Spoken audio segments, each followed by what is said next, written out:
बाकी आप बिहार के लोग हैं, बिहार के लोग समझदार होते हैं, उड़ती हुई चिड़िया का पर गिन लेते हैं। बिहार के लोग जानते हैं कि राजनीति का मतलब क्या होता है। बिहार के लोग राजनीति समझते हैं, दुनिया को समझाते हैं। सिर्फ एक बात कहेंगे, वो एक बात ये है कि आप सब लोगों ने 2014 से एक चीज देखी है कि कैसे जय शाह का पप्पा, पहचानते हैं ना उसको, पहचानते हैं ना, जय शाह का पप्पा पहले एमएलए चुराता था। क्या एमएलए साहब? एमएलए लोग को रिजॉर्ट घुमाता था। महाराष्ट्र का एमएलए गुवाहाटी में, असम का एमएलए राजस्थान में, राजस्थान का एमएलए कर्नाटक में, कर्नाटक का एमएलए गुजरात में। ये कोना सोतली पुतल कोना खेलते हुए देखे हैं ना आप लोग। तो पहले एमएलए चुराता था, एमएलए चुरा करके अपना सरकार बनाता था, चुनी हुई सरकार को गिराता था।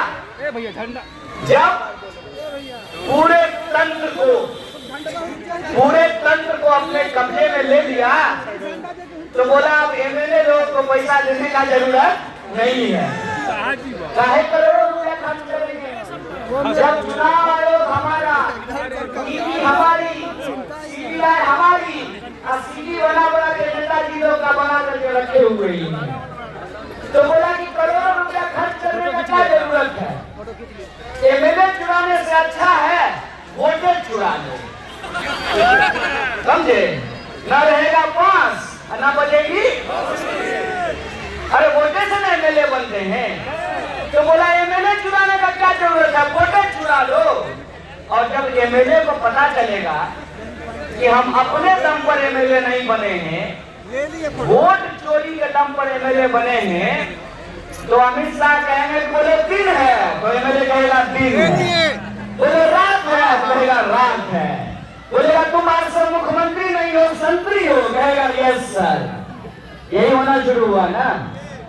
आप देखे शिवराज सिंह चौहान को रिटायर कर दिया, अब मोदी जी रिटायर नहीं हो रहे हैं। रमन सिंह को रिटायर कर दिया और अमित शाह रिटायर नहीं हो रहे हैं। खट्टर साहब को रिटायर कर दिया, खुद रिटायर नहीं हो रहे हैं। और बेचारे रूपानी साहब तो उनकी आत्मा को शांति मिले, तो हवाई दुर्घटना में ही उनका जान चला गया।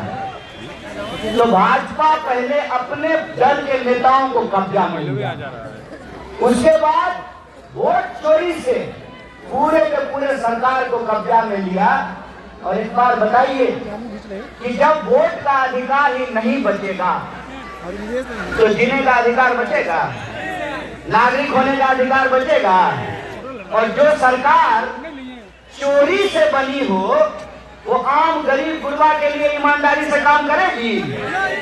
चोरी से बनी हुई सरकार बेरोजगारी नहीं रोकेगी, रोकेगी क्या? चोरी से बनी हुई सरकार महंगाई नहीं रोकेगी, चोरी से बनी हुई सरकार नौकरी नहीं देगी, चोरी से बनी हुई सरकार पलायन नहीं रोकेगी, चोरी से बनी हुई सरकार आपकी पढ़ाई, कमाई, दवाई, सिंचाई सब कुछ चोरी करेगी। जब सरकार अपराधी बनाते हैं, जब सरकार अपराधी चलाते हैं, फिर अपराधियों पे नकेल नहीं कसी जाएगी। जो लोग पेपर लीक करवाते हैं, अगर वही चोरी से सरकार बनाएंगे तो पेपर लीक से बना हुआ दरोगा अवैध शराब पकड़ेगा क्या सिपाही जी? बोलिए, पेपर लीक से बना हुआ डॉक्टर आपका इलाज करेगा? पेपर लीक से बना हुआ करंट बिना घूस लिए आपका आवासीय बनाएगा? पेपर लीक से बना हुआ डीएम आम जनता की आवाज सुनेगा? इसीलिए बिहार में नौकरशाही बढ़ी है। जब सरकार चोरी से बनती है तो जनता का काम ईमानदारी से नहीं होता है, क्योंकि लोकतंत्र का मतलब वोट का राज, वोट का राज मतलब गरीब गुरबा का राज, वोट का राज मतलब छोट का राज। इस बात को याद रखिएगा। इसीलिए यह जो वोट चोरी के खिलाफ लड़ाई है, यह लड़ाई आपके अधिकारों को बचाने की लड़ाई है, आपके नागरिकता बचाने की लड़ाई है, आपका पेंशन बचाने का लड़ाई है, आपकी नौकरी बचाने की लड़ाई है, आपका घर बचाने का लड़ाई है, आपका खेत बचाने का लड़ाई है, किसानों को उनके फसल का दाम दिलाने का लड़ाई है, मजदूरों को काम दिलाने का लड़ाई है, विद्यार्थियों को पढ़ाई दिलाने की लड़ाई है और आम लोगों को कमाई दिलाने की लड़ाई है। इसी ये लड़ाई हक की लड़ाई है, लोकतंत्र की लड़ाई है, संविधान बचाने की लड़ाई है। बोले संविधान बचाने की लड़ाई है कि नहीं है?